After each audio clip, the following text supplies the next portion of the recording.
खराब आहे, अत्यंत खराब आहे. त्याच्यामुळे या क्षणी ज्येष्ठ मंत्री म्हणून जर ते केंद्रात गेले, आम्ही तर म्हणून मुख्यमंत्री व्हा, आपलं प्रधानमंत्री व्हा 2029च्या आधी, तर 100% मला असं वाटतं की चंद्रशेखर बावनकुळे यांचा विचार आणि शिफारस हे स्वतः देवेंद्र फडणवीसच करते, हे माझं आकलन आहे. तुमच्या शुभेच्छा असतील बावनकुळेंना, जर असं झालं तर पाठिंबा सोडा, पण शुभेच्छा असतील. बघा, राज्याच्या मुख्यमंत्रीपदी येणाऱ्या योग्य व्यक्तीला नेहमी शुभेच्छा दिला पाहिजे, जो राज्याचं हित पाहिल, जो राज्य योग्य दिशेने पुढे घेऊन जाईल आणि जो या राज्याचा स्वाभिमान टिकवेल, अशी कोणी व्यक्ती असेल तर त्याला शुभेच्छा देणं हे आमचं कर्तव्य आहे. असं काय त्यात चुकीचं काय आहे? मी तुम्हाला माझा अंदाज आणि माझं आकलन सांगितलं. त्यांच्या पक्षातले निर्णय घेणारे आम्ही नाही आहोत, पण असं घडू शकेल किंवा असं घडण्याची शक्यता आहे. आता राम मंदिराविषयी आपण काय विचारू? राम मंदिर चोरीवर काल एकनाथ शिंदेनी सभागृहात म्हटलं की सत्तेत असताना दाम आणि सत्तेतून गेल्यानंतर राम आपल्या पक्षाला आणि सिद्धिविनायकाच्या दानपेटीवर डल्ला मारला. कोणी? उद्धव ठाकरेंचं सरकार असताना हो काय? त्यांच्या सहकार्याने आदेश बांदेकरांच्या दिशेने रोख आहे. असं आहे की सिद्धिविनायक मंदिर आम्ही ज्या पद्धतीनं सांभाळलं आणि त्याचा त्याच्या निधीचा जो सामाजिक कार्यासाठी विनियोग केला, तो यापूर्वी कधीच झाला नव्हता. आत्ताच मला एक आमचे कार्यकर्ते भेटायला आले. ते घाटकोपर परिसरामध्ये डायलिसिस केंद्र उभं करतायत. जागा त्यांची स्वतःची आहे आणि आदेश बांदेकर अध्यक्ष असताना त्यांनी डायलिसिस केंद्रासाठी मशीन घेण्यासाठी एक रक्कम मंजूर केली. त्यानंतर सत्ता बदलल्यावर जेव्हा ते कार्यकर्ते नव्या अध्यक्षांना भेटायला गेले, तेव्हा त्यांनी ते डायलिसिस केंद्रचा निधी रद्द केला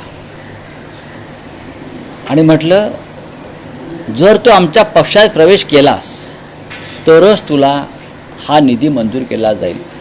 हे जे असे लोक आहेत ना, यांच्याकडनं तुम्ही काय अपेक्षा करता?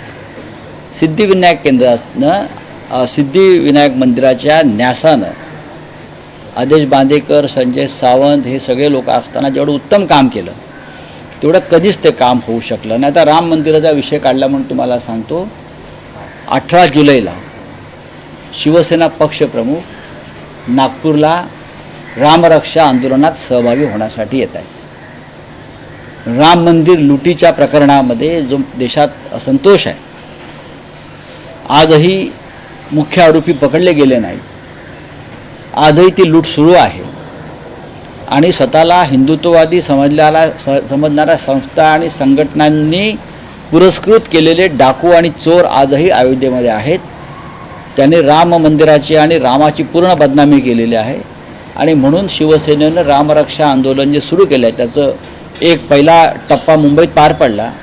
दुसरा टप्पा महाराष्ट्राच्या उपराजधानीमध्ये 18 तारखेला स्वतः शिवसेना पक्षप्रमुख, युवा सेना प्रमुख आदित्य ठाकरेजी आणि असंख्य आमच्या मुंबईतले सुद्धा नेते जातील आणि विदर्भातले कार्यकर्ते आणि रामप्रेमी जनता या राम रक्षा आंदोलनामध्ये सहभागी होतील 18 जुलै 4:30 वाजता.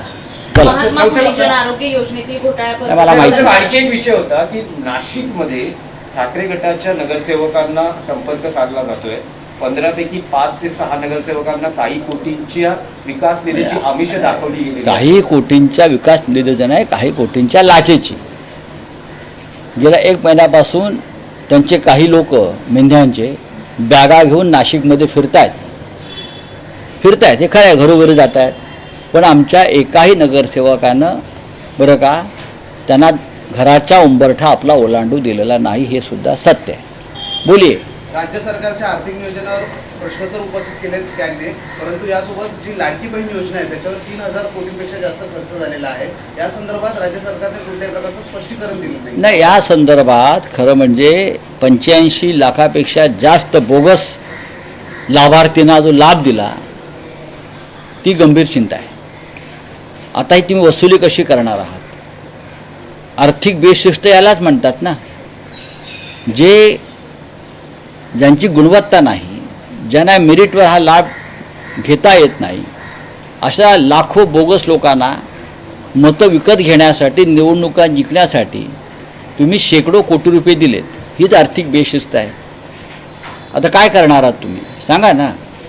ही बदनामी जी महाराष्ट्राची होते आहे आर्थिक बेशिस्ती संदर्भात, त्याच्यावर खरं म्हणजे राज्याच्या मुख्यमंत्र्यांनी पदत्याग केला पाहिजे. इतका हा कलंक लागला महाराष्ट्राला. बोलिये. अरे कुठे अरे अरे एकनाथ शिंदे को भूल जाओ यार. कौन एकनाथ शिंदे, छोड़ो.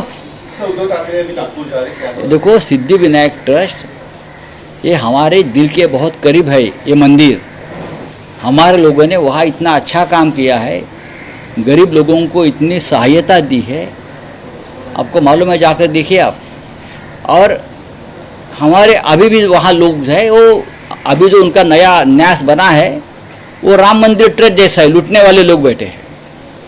उनके चोरी को हम नियंत्रित कर रहे हैं आज भी, इसलिए उनका वो गुस्सा है एकनाथ शिंदे का. हम उनको चोरी नहीं करने दे रहे सिद्धिविनायक मंदिर में. मार्च महिन्यात असा एक गुन्हा दाखल झाला, तिथल्या कर्मचाऱ्यांनी चोरी केल्याचं समोर आलं. कोणाच्या? सिद्धिविनायक मंदिर. बरं, मग मार्च महिन्यात ना कोणाचं सरकार होतं? अभी देखो ना, एकनाथ शिंदे को जाकर किसी ने बताना चाहिए. अब आपका चेयरमैन आया है वहाँ, तो आप उनके तरफ ज़रा उंगली दिखाइए. चलो. सर, आपका नागपुर का दौरा है, उसका बताइए. उद्धव ठाकरे जी 18 जुलाई को नागपुर जाएंगे. राम मंदिर की जो लूट चल रही है उसके खिलाफ जो हमने आंदोलन शुरू किया है, मुंबई में शुरू हो गया है. अब उनका दूसरा आंदोलन है राम रक्षा आंदोलन, वो नागपुर में होगा. उद्धव ठाकरे साहब, आदित्य ठाकरे जी और पार्टी के सभी नेता 18 जुलाई को नागपुर पहुंचेंगे और आंदोलन करेंगे. Thank you.